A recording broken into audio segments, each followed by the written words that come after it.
Hey, it's Lux from Moving 92.5, and I'm here with Ed Sheeran. How you doing? I'm wonderful. How are you doing today? I'm great. I'm just so happy to be back at work. I feel like I will never ever take work for granted again. I was gonna say it's a little time for catch-up, so to speak, because it's been a while since we've gotten to hear from you on a professional front, and I have to congratulate you on a few different things. So let's start first. You are a father. Congratulations to you and your wife, Cherry, on the birth of your beautiful baby.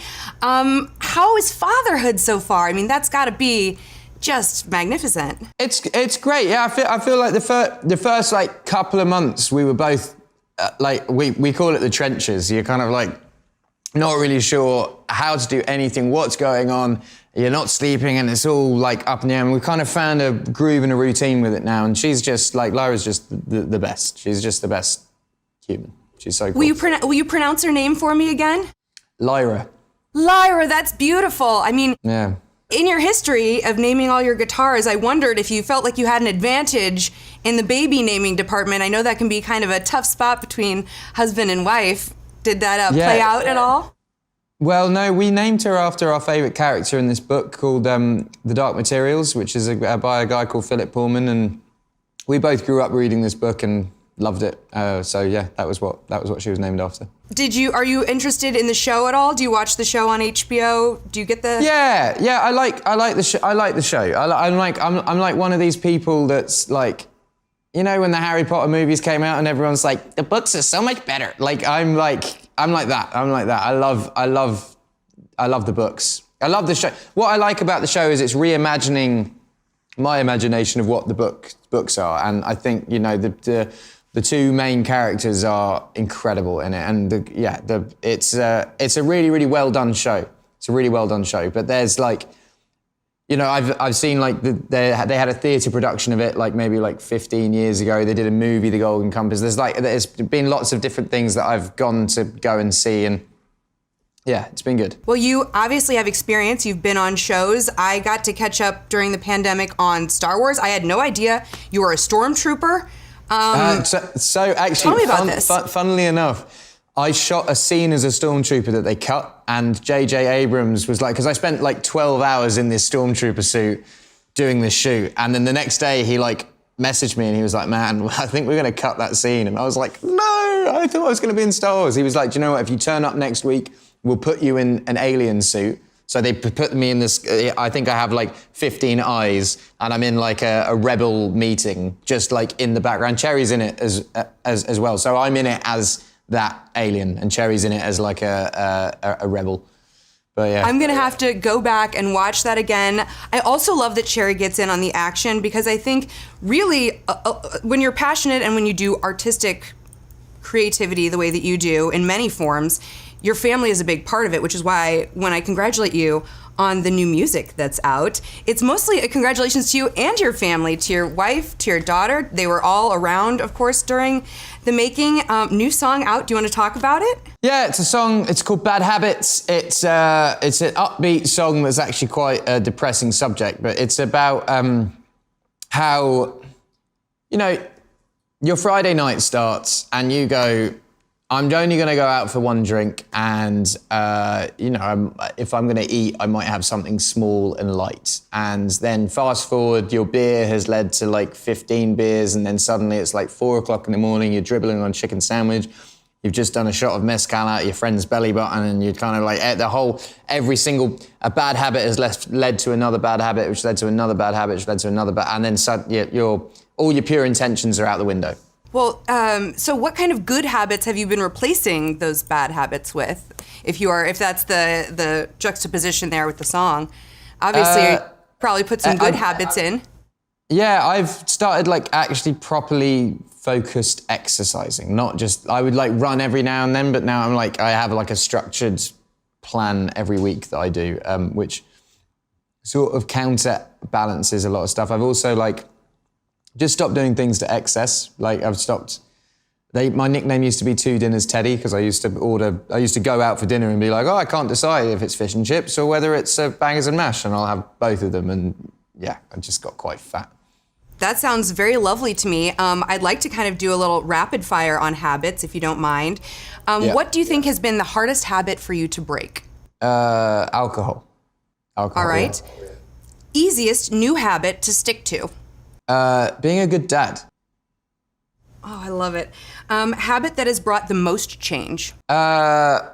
Exercise, I think, because I think when you are getting up, and I get up in the morning anyway with Lyra and do breakfast and whatnot, and then I'll go and exercise with her in the gym, and it's like a routine that has to happen now because she's in the routine of it, but also like it's so beneficial for me, if that makes sense. Yes, and one habit that you'd like to keep for life. You want this habit to be ingrained forever. You hope that it stays. I think, yeah, being a good dad. I don't think I'd ever want to get back into like smoking or like Yeah, I think the binge eating is something that doesn't need to ever happen again. Oh, that's wonderful. Speaking of your baby, what kind of lullabies have you been singing her over the last year? I mean, as a singer-songwriter, do you sing her your own stuff, or are you singing her the stuff that inspires you? Occasionally, yeah. I sing her like the new songs and stuff, but I think I was brought up on like Irish traditional music, and it's such a beautiful way of singing, and the songs are so gentle that it's not. That's my kind of go-to. I love that she's the first critic, like she's the first one to get to hear the new music, and maybe her response prompts where you put it on new records and whatnot. Another congratulations I have for you, being the newest sponsor of your hometown's soccer team, football club. Yeah. Being from the United States, I know I struggle with it a little bit. No, it's all right. We can say soccer. Yeah, Ipswich Town. I love it because I follow you on TikTok. I'm a huge fan of TikTok. And your video of you, it's my favorite trend. It's the Simple Plan song. And you start out all grown up wearing the new jersey, which the kit looks fire, and then pop into a little version of you.